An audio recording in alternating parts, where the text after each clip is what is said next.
Turn that volume up. You know you want it. It's time for Women's Basketball TV with former NCAA champion, WNBA champion, business mogul, and national TV personality, Fran Harris. A'ja Wilson is a generational talent. We have no one like her in the WNBA. Bringing you entertaining, on-point analysis. Did LSU just win the national championship? Tea and inside scoop on the sport you love. NIL is going crazy. All I'm saying is if they're making $5 million as a student athlete, can't they pay for their own college? I mean, I'm just asking. It's just a question. Let's get it.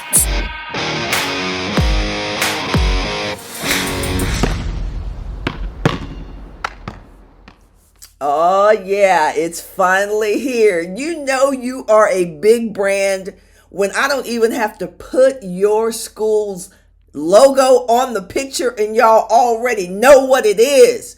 Y'all just look at these two pictures and you know what's going down tonight. Kim Mulkey versus Dawn Staley. LSU versus South Carolina. Two of the titans in our game of women's basketball, and it's going down tonight. Yo, listen. This has been one of the most anticipated games of our season, and rightfully so. Let's hope both teams play extremely well so that the viewers, spectators, fans get their money's worth. Now, these are two of the most passionate coaches in our game, two of the best tacticianers, I'm going to make a word up, in our game, two of the biggest personalities in their own way in our game, two of the best. And like I said, I want the game to be all that and a side of potato salad. That's what I'm looking for tonight. Listen, if we're going to start with the coaches, let's go ahead and start with the coaches. I'm going to start with my girl, Dawn Staley, who has truly built South Carolina into a program that has shot beyond what most people thought would happen at South Carolina.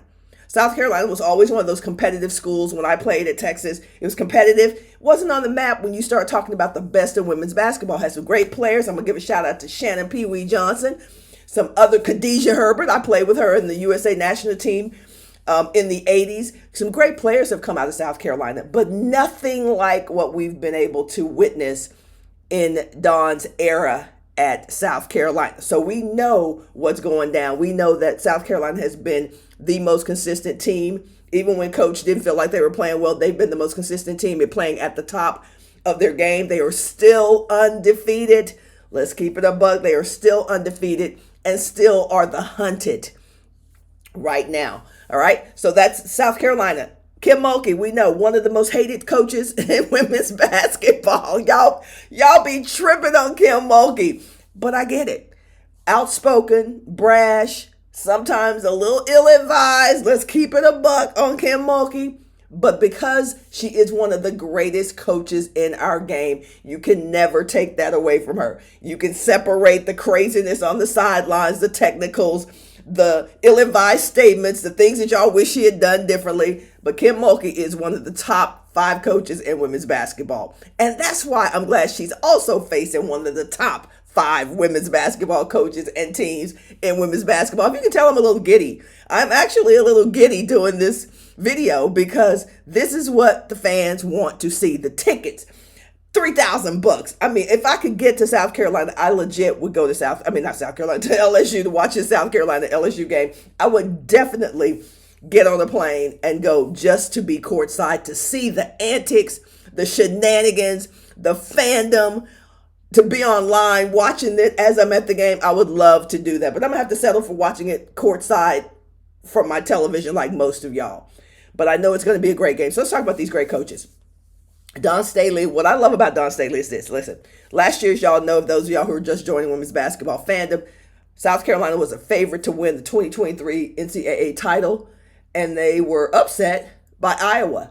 And I won't get into that. Maybe I'll do a video about why that happened, but I won't get into all of that. But what I will say is that every team has a chink in their armor. Every team has weaknesses. I don't care how good your team is. And that's coming from someone who's played on an undefeated national championship team. We still have weaknesses. We still have things that we could be better at. I will tell you that last year, in my estimation as an analyst, as a player, as a coach, former coach, the weakness in South Carolina's game last year was 3-point shooting. 3-point shooting. No question about that. Iowa made South Carolina take more outside shots from 3-point beyond their point guard, because she was amazing in last year's final game, semifinal game. But in general, South Carolina was not a great 3-point shooting team. And that is what Iowa exposed.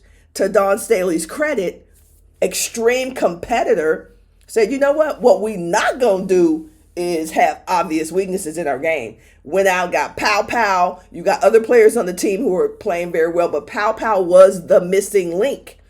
She was the missing link. Shoot threes like they're layups. So now South Carolina literally has very minor, indiscernible weaknesses. That's why they're undefeated. That's why they are also the favorite to win the 2023-2024 NCAA Women's Basketball Championship. They are that good. They are as advertised. But let's keep it a buck. Every team has weaknesses. And on any given night, like Al Pacino said in Any Given Sunday, any given Sunday. Oh my gosh. Any given night, a team can be beaten. I don't care how good you are. I don't care who your coach is. You can be beaten. Let's switch it over to LSU. LSU, they getting it out the mud. Won their first national title last year. Nobody thought LSU was going to be in the Final Four last year. Come on. Nobody thought that. I don't care what the Tigers fans say. Nobody thought, well, maybe they did, but nobody else thought that LSU was going to be in the Final Four last year. That's because what Kim Mulkey knows how to do is to get teams ready to play in postseason. She knows how to get teams ready to play in postseason. What you need in postseason, Kim Mulkey got a lot of it. Experience, know-how, and passion.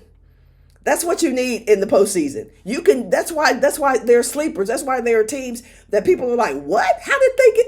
Know-how, experience, and passion is what you need in the postseason. That's why teams sometimes beat teams that people don't think that they can beat or should beat. All right.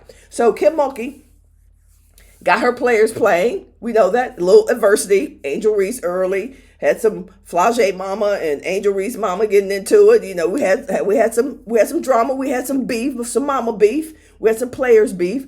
But what these players have done since that is come together and go, it's us against the world. It is us against the world. And sometimes you need that chip on your shoulder. You need those boulders on your shoulders to elevate you to the next level. And so now both of these teams are starting to play better right at the right time, when you start to kind of want to be like, think of these teams right now. They're like a boiling pot on the stove. They're starting to percolate at the right time. And that's why if the best of both teams show up tonight, it's going to be a down to the wire thing. And I really hope it is, as I said, for the fans, for more than anything. Our fans deserve this to be as advertised. So let's talk about what each team needs to do in order to come out with a dub tonight. Let me take a swig of water real quickly. Number one. And I'm just going to give us 3 keys to the games, because that's what I do when I'm calling the game. They always say, what are your 3 keys? So I'm going to give you 3 keys to tonight's game. For South Carolina to come out with the W, number one, they will have to eliminate the crowd from their psyche. And they're used to that. Everywhere South Carolina goes, it's them against the world, right? So they go into places, people are going to show up as their best. The fans are going to show up as their best. What South Carolina has to be able to do is to take Maravich Arena, whatever it's called, Pete Maravich Arena, out of the equation. Silence, just literally go in there, ball, silence the crowd, because it's going to be sold out. It's going to be crazy. It's going to be Louisiana crazy, and you got to take them out of the factor. You got to make them a non-factor. Number 2, I believe South Carolina has to render freshman Michaela Williams ineffective. I think she is the key. Yes, there are great players on this LSU team, some really good players on this LSU team.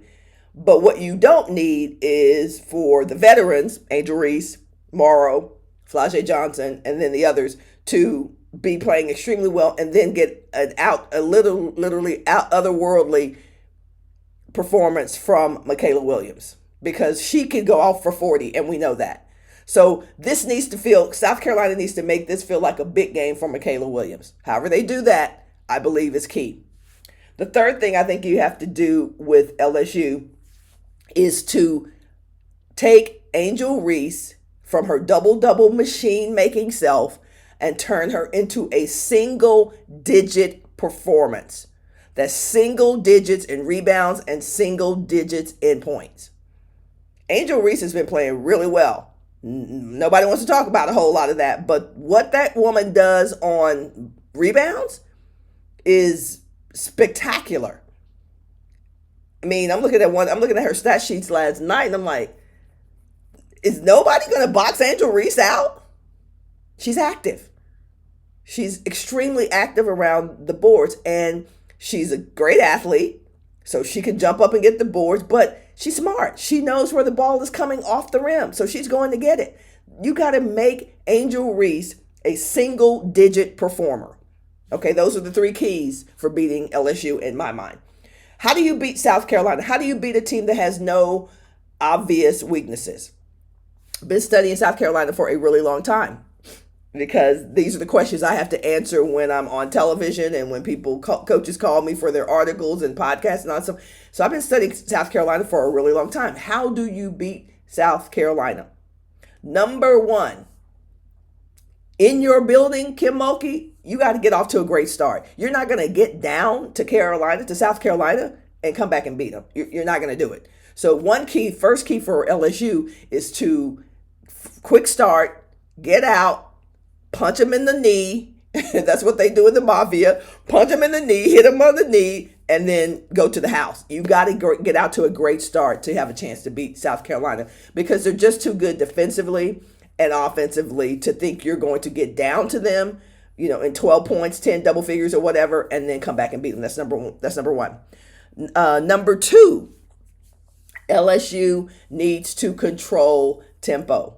The thing that's really dangerous about South Carolina is that their defense is so good, their offense is so good, and if you don't control the tempo of the game, then everything goes in their favor. They're literally dictating every single aspect of the game. They're dictating the transition game. They're dictating how much offense, how many shots they get to attempt. They're dictating what you get to do on offense. You have to make sure that you dictate the tempo of the game. And then number three, key to beat South Carolina, I believe, is to make South Carolina put the ball on the floor in half court. You cannot let them just catch and shoot mid-range shots, catch and shoot threes. You can't do it. You can't do it. Make them beat you in a game where they have to adjust offensively. Right? I've watched 7 pieces of tape over the last week or so for teams that South Carolina has played. And they're just letting them catch and shoot. You let Pow catch and shoot. You let Breezy catch and shoot. No. You got to make them do something a little bit differently. You got to, we're going to limit them to 10 open threes. We're going to limit them to that. We're going to limit them to 3 open threes. We're going to make them put the ball on the floor, make some decisions off the bounce. I believe that's how you have a chance to beat South Carolina. I'm watching Texas play Oklahoma last night in person, and Oklahoma was on fire. By the way, Oklahoma did defeat Texas, I think, by fewer than 3 points, but they're on fire, and Texas just kept letting them shoot threes. Like, at what point do you know what? That's another video. Anyway, that's how I anticipate tonight's game going. Those are the keys of the game for beating South Carolina and beating LSU. Y'all enjoy. I will hit you back with a post-game video of the game of 2024 so far. We'll see you. Thanks for tuning in to Women's Basketball TV with Fran Harris, the most provocative and entertaining women's basketball show on earth. Be sure to click that like, share, and notification button so you don't miss a moment. We'll see you tomorrow.